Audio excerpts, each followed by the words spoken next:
The system has played a trick on today's would-be revolutionaries and rebels. The trick is so cute that if it had been consciously planned, one would have to admire it for its almost mathematical elegance. Let's begin by making clear what the system is not. The system is not George W. Bush and his advisors and appointees. It is not the cops who maltreat protesters. It is not the CEOs of the multinational corporations. And it is not the Frankensteins in their laboratories who criminally tinker with the genes of living things. All of these people are servants of the system, but in themselves do not constitute the system. In particular, the personal and individual values, attitudes, beliefs, and behavior of any of these people may be significantly in conflict with the needs of the system. To illustrate with an example, the system requires respect for property rights, yet CEOs, cops, scientists, and politicians sometimes steal. In speaking of stealing, we don't have to confine ourselves to actual lifting of physical objects. We can include all legal means of acquiring property, such as cheating on income tax, accepting bribes, and any other form of graft or corruption. But the fact that CEOs, cops, scientists, and politicians sometimes steal does not mean that stealing is part of the system. On the contrary, when a cop or a politician steals something, he is rebelling against the system's requirement of respect for law and property. Yet, even when they are stealing, these people remain servants of the system as long as they publicly maintain their support for law and property. Whatever illegal acts may be committed by politicians, cops, or CEOs as individuals, theft, bribery, and graft are not part of the system, but diseases of the system. The less stealing there is, the better the system functions, and that is why the servants and boosters of the system always advocate obedience to the law in public, even if they may sometimes find it convenient to break the law in private. Take another example. Although the police are the system's enforcers, police brutality is not part of the system. When the cops beat the crap out of a suspect, they are not doing the system's work. They are only letting out their own anger and hostility. The system's goal is not brutality or the expression of anger. As far as police work is concerned, the system's goal is to compel obedience to its rules and to do so with the least possible amount of disruption, violence, and bad publicity. Thus, from the system's point of view, the ideal cop is one who never gets angry, never uses any more violence than necessary, and as far as possible relies on manipulation rather than force to keep people under control. Police brutality is only another disease of the system, not part of the system. For proof, look at the attitude of the media. The mainstream media almost universally condemn police brutality. Of course, the attitude of the mainstream media represents, as a rule, the consensus of opinion among the powerful classes in our society as to what is good for the system. What has just been said about theft, graft, and police brutality applies also to issues of discrimination and victimization, such as racism, sexism, homophobia, poverty, and sweatshops. All of these are bad for the system. For example, the more that black people feel themselves scorned or excluded, the more likely they are to turn to crime, and the less likely they are to educate themselves for careers that will make them useful to the system. Modern technology, with its rapid long-distance transportation and its disruption of traditional ways of life, has led to the mixing of populations, so that nowadays people of different races, nationalities, cultures, and religions have to live and work side by side. If people hate or reject one another on the basis of race, ethnicity, religion, sexual preference, etc., the resulting conflicts interfere with the functioning of the system. Apart from a few old fossilized relics of the past like Jesse Helms, the leaders of the system know this very well, and that is why we are taught in school and through the media to believe that racism, sexism, homophobia, and so forth are social evils to be eliminated. No doubt some of the leaders of the system, some of the politicians, scientists, and CEOs privately feel that a woman's place is in the home, or that homosexuality and interracial marriage are repugnant. But even if the majority of them felt this way, it would not mean that racism, sexism, and homophobia were part of the system, any more than the existence of stealing among the leaders means that stealing is part of the system. Just as the system must promote respect for law and property for the sake of its own security, the system must also discourage racism and other forms of victimization for the same reason. That is why the system, notwithstanding any private deviations by individual members of the elite, is basically committed to suppressing discrimination and victimization. For proof, look again at the attitude of the mainstream media. In spite of occasional timid dissent by a few of the more daring and reactionary commentators, media propaganda overwhelmingly favours racial and gender equality and acceptance of homosexuality and interracial marriage. The system needs a population that is meek, non-violent, domesticated, docile, and obedient. It needs to avoid any conflict or disruption that could interfere with the orderly functioning of the social machine. In addition to suppressing racial, ethnic, religious, and other group hostilities, it also has to suppress or harness for its own advantage all other tendencies that could lead to disruption or disorder, such as machismo, aggressive impulses, and any inclination toward violence. Naturally, traditional racial and ethnic antagonisms die slowly. Machismo, aggressiveness, and violent impulses are not easily suppressed, and attitudes towards sex and gender identity are not transformed overnight. Therefore, there are many individuals who resist these changes, and the system is faced with the problem of overcoming their resistance. All of us in modern society are hemmed in by a dense network of rules and regulations.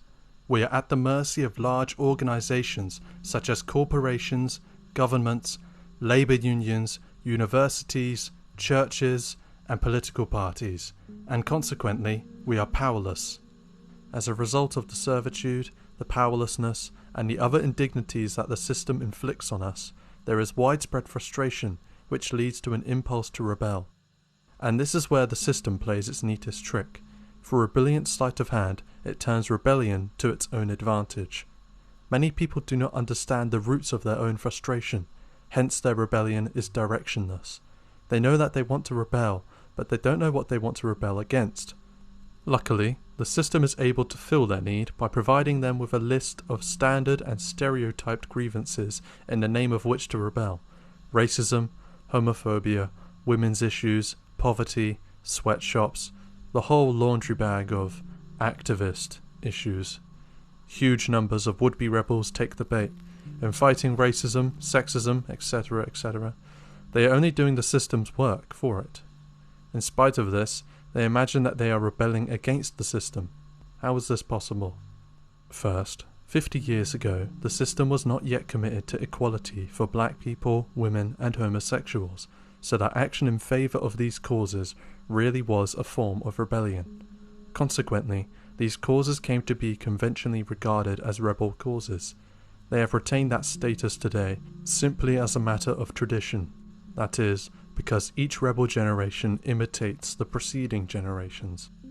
Second, there are still significant numbers of people, as I pointed out earlier, who resist the social changes that the system requires.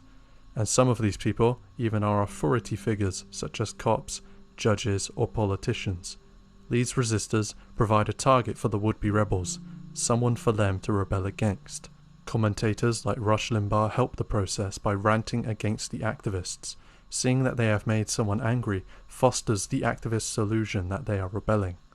Third, in order to bring themselves into conflict even with the majority of the system's leaders who fully accept the social changes that the system demands, the would-be rebels insist on solutions that go farther than what the system's leaders consider prudent, and they show exaggerated anger over trivial matters.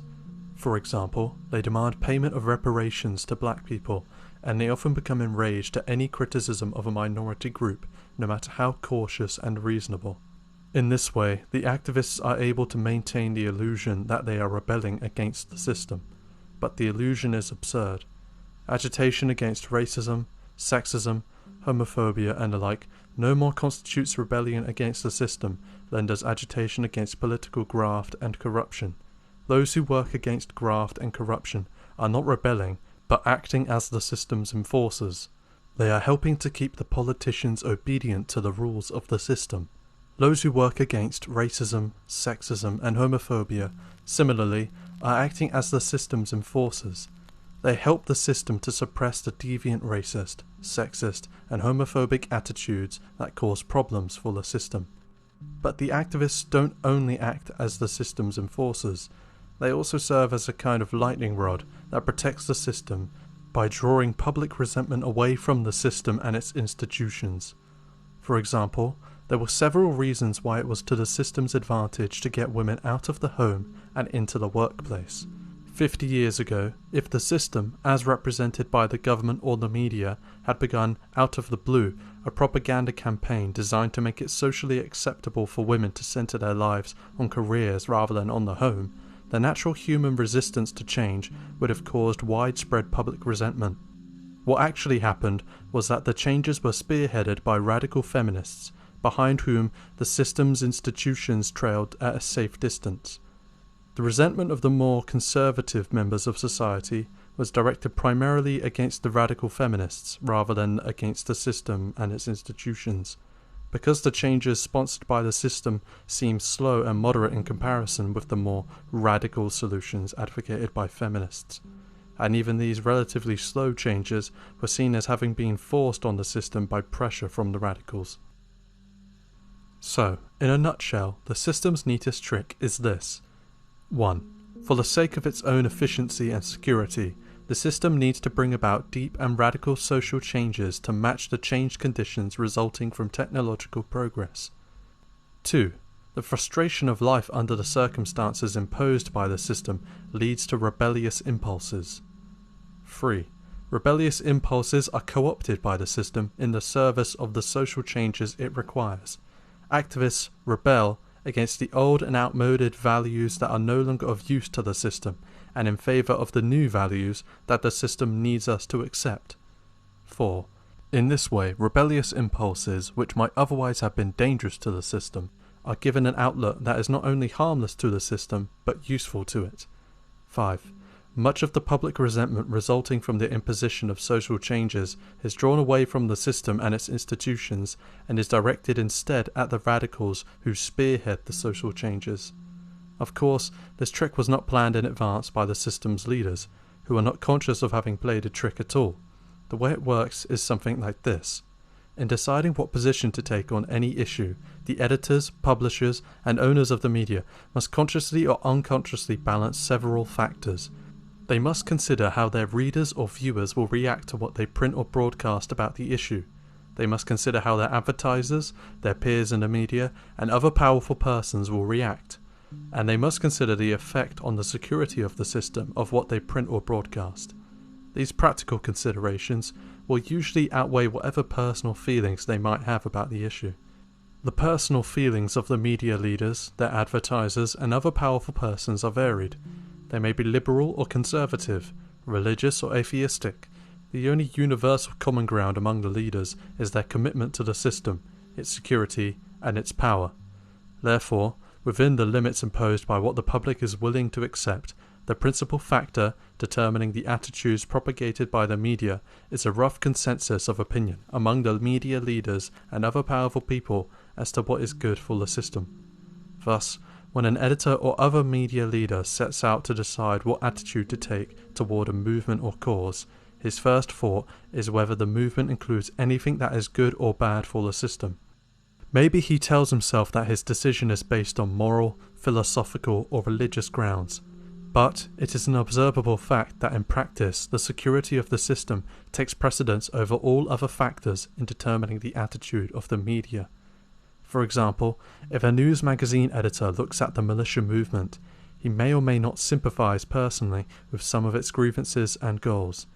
But he also sees that there will be a strong consensus among his advertisers and his peers in the media that the militia movement is potentially dangerous to the system and therefore should be discouraged. Under these circumstances, he knows that his magazine had better take a negative attitude toward the militia movement. The negative attitude of the media presumably is part of the reason why the militia movement has died down. When the same editor looks at radical feminism, he sees that some of its more extreme solutions would be dangerous to the system. But he also sees that feminism holds much that is useful to the system. Women's participation in the business and technical world integrates them and their families better into the system. Their talents are of service to the system in business and technical matters. Feminist emphasis on ending domestic abuse and rape also serves the system's needs, since rape and abuse, like other forms of violence, are dangerous to the system. Perhaps most important, the editor recognises that the pettiness and meaninglessness of modern housework And the social isolation of the modern housewife can lead to serious frustration for many women. Frustration that will cause problems for the system unless women are allowed an outlet through careers in the business and technical world. Even if this editor is a macho type who personally feels more comfortable with women in a subordinate position, he knows that feminism, at least in a relatively moderate form, is good for the system. He knows that his editorial posture must be favourable toward moderate feminism, otherwise he will face the disapproval of his advertisers and other powerful people. This is why the mainstream media's attitude has been generally supportive of moderate feminism, mixed toward radical feminism, and consistently hostile only toward the most extreme feminist positions. Through this type of process, rebel movements that are dangerous to the system are subjected to negative propaganda, while rebel movements that are believed to be useful to the system are given cautious encouragement in the media. Unconscious absorption of media propaganda influences would-be rebels to rebel in ways that serve the interests of the system. The university intellectuals also play an important role in carrying out the system's trick. Though they like to fancy themselves independent thinkers, the intellectuals are, allowing for individual exceptions, the most over-socialized, the most conformist, the tamest and most domesticated, the most pampered, dependent, and spineless group in America today. As a result, their impulse to rebel is particularly strong, but because they are incapable of independent thought, real rebellion is impossible for them. Consequently, they are suckers for the system's trick, which allows them to irritate people and enjoy the illusion of rebelling without ever having to challenge the system's basic values. Because they are the teachers of young people, the university intellectuals are in a position to help the system play its trick on the young, which they do by steering young people's rebellious impulses toward the standard, stereotyped targets: racism, colonialism, women's issues, etc. Young people who are not college students learn through the media, or through personal contact, of the social justice issues for which students rebel, and they imitate the students. Thus, our youth culture develops in which there is a stereotyped mode of rebellion that spreads through imitation of peers, just as hairstyles, clothing styles, and other fads spread through imitation. Naturally, the system's trick does not work perfectly.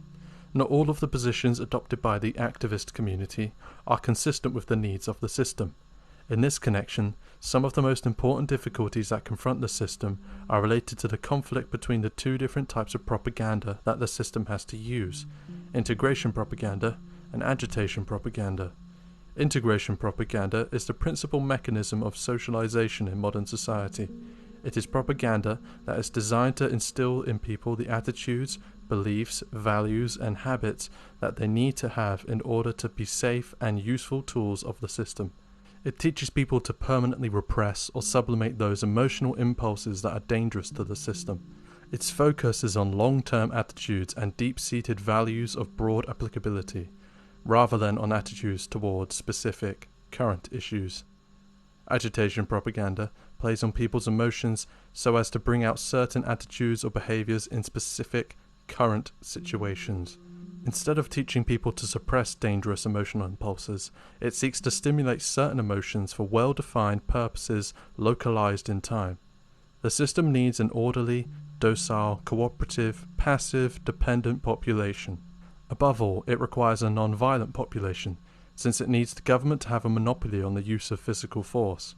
For this reason, integration propaganda has to teach us to be horrified, frightened, and appalled by violence, so that we will not be tempted to use it even when we are very angry. By violence, I mean physical attacks on human beings. More generally, integration propaganda has to teach us soft, cuddly values that emphasize non-aggressiveness, interdependence, and cooperation. On the other hand, in certain contexts, the system itself finds it useful or necessary to resort to brutal, aggressive methods to achieve its own objectives. The most obvious example of such methods is warfare. In wartime, the system relies on agitation propaganda in order to win public approval of military action. It plays on people's emotions to make them feel frightened and angry at their real or supposed enemy. In this situation, there is a conflict between integration propaganda and agitation propaganda. Those people in whom cuddly values and the aversion to violence have been most deeply planted can't be easily persuaded to approve a bloody military operation. Here the system's trick backfires to some extent.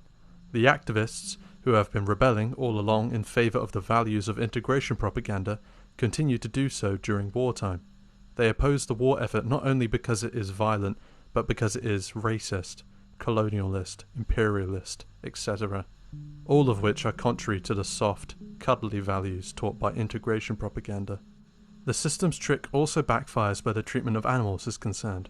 Inevitably, many people extend to animals the soft values and the aversion to violence that they are taught with respect to humans. They are horrified by the slaughter of animals for meat and by other practices harmful to animals, such as the reduction of chickens to egg-laying machines kept in tiny cages, or the use of animals in scientific experiments. Up to a point, the resulting opposition to mistreatment of animals may be useful to the system, because a vegan diet is more efficient in terms of resource utilization than a carnivorous one is. Veganism, if widely adopted, will help to ease the burden placed on the Earth's limited resources by the growth of the human population. But activists' insistence on ending the use of animals in scientific experiments is squarely in conflict with the system's needs, since for the foreseeable future there is not likely to be any workable substitute for living animals as research subjects. All the same, the fact that the system's trick does backfire here and there does not prevent it from being, on the whole, a remarkably effective device for turning rebellious impulses to the system's advantage. It has to be conceded that the trick described here is not the only factor determining the direction that rebellious impulses take in our society. Many people today feel weak and powerless, for the very good reason that the system really does make us weak and powerless, and therefore identify obsessively with victims, with the weak and the oppressed. That's part of the reason why victimization issues such as racism, sexism, homophobia, and neo-colonialism have become standard activist issues. I have with me an anthropology textbook in which I've noticed several nice examples of the way in which university intellectuals help the system with its trick by disguising conformity as a criticism of modern society. The cutest of these examples is found on page 132 to 36, where the author quotes, in adapted form, an article by one Rhonda K. Williamson, an intersexed person, that is, a person born with both male and female characteristics. Williamson states that the American Indians not only accepted intersex persons, but especially valued them. She contrasts this attitude with the Euro-American attitude, which she equates with the attitude that her own parents adopted toward her. Williamson's parents mistreated her cruelly. They held her in contempt for her intersex condition. They told her she was cursed and given over to the devil, and they took her to charismatic churches to have the demon cast out of her. She was even given napkins in which she was supposed to cough out the demon. But it is obviously ridiculous to equate this with the modern Euro-American attitude. It may approximate the Euro-American attitude of 150 years ago, but nowadays almost any American educator, psychologist, or mainstream clergyman would be horrified at that kind of treatment of an intersexed person. The media would never dream of portraying such treatment in a favourable light. Average middle-class Americans today may not be as accepting of the intersex condition as the Indians were, but few would fail to recognise the cruelty of the way in which Williamson was treated. Williamson's parents obviously were deviants, religious kooks whose attitudes and beliefs were way out of line with the values of the system. Thus, while putting on a show of criticising modern Euro-American society, Williamson really is attacking only deviant minorities and cultural laggards who haven't yet adapted to the dominant values of present-day America. Haviland, the author of the book, on page 12, portrays cultural anthropology as iconoclastic, as challenging the assumptions of modern Western society. This is so far contrary to the truth that it would be funny if it weren't so pathetic. The mainstream of modern American anthropology is abjectly subservient to the values and the assumptions of the system.